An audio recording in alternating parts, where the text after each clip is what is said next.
나는 지난 5년간 탁월한 아이디어는 어디서 오는가에 대해 연구했다.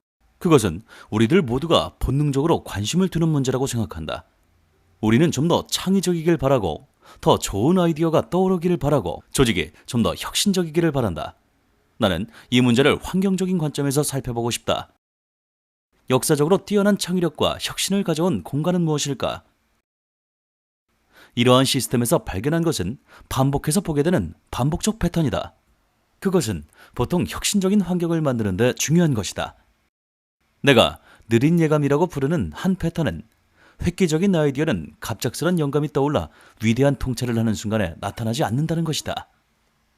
대부분의 중요한 아이디어는 오랜 진화의 시간을 거치고 오랜 준비의 시간을 보낸다.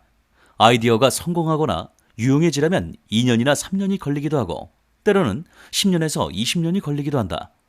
그 이유는 탁월한 아이디어는 보통 작은 직감이 충돌하여 더 큰 의미를 형성하며 나타나기 때문이다. 그래서 우리는 혁신의 역사에서 반쪽짜리 아이디어를 가진 사람들의 사례를 많이 본다. 팀 버너스-리의 월드와이드 웹의 발명과 관련된 흥미로운 이야기가 있다. 이 프로젝트는 버너스-리가 10년 동안 작업했던 프로젝트다. 처음 시작할 때 그는 자신이 발명할 이 새로운 매체에 대한 완성된 비전이 없었다. 그는 데이터를 정리하는 데 도움을 얻으려고 프로젝트 하나를 부수적으로 작업하기 시작했다.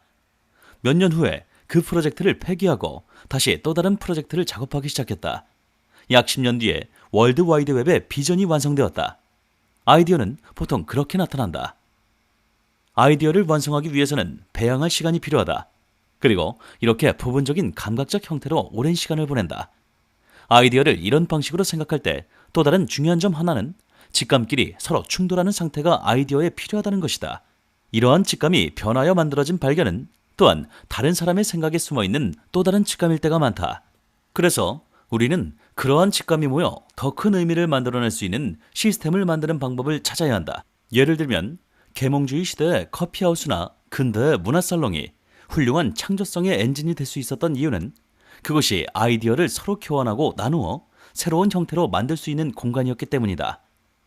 이러한 관점에서 혁신의 문제를 보면 우리가 최근에 가졌던 논의, 즉 인터넷이 우리의 뇌에 어떤 영향을 미치는지에 대한 해결의 실마리를 찾을 수 있다.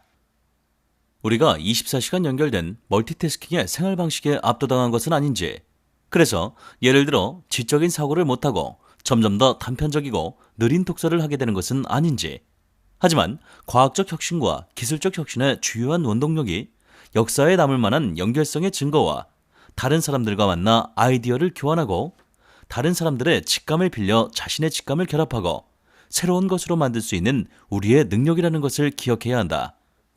그것이 바로 가장 중요한 지난 600~700년 동안의 창의성과 혁신의 엔진이었다고 생각한다.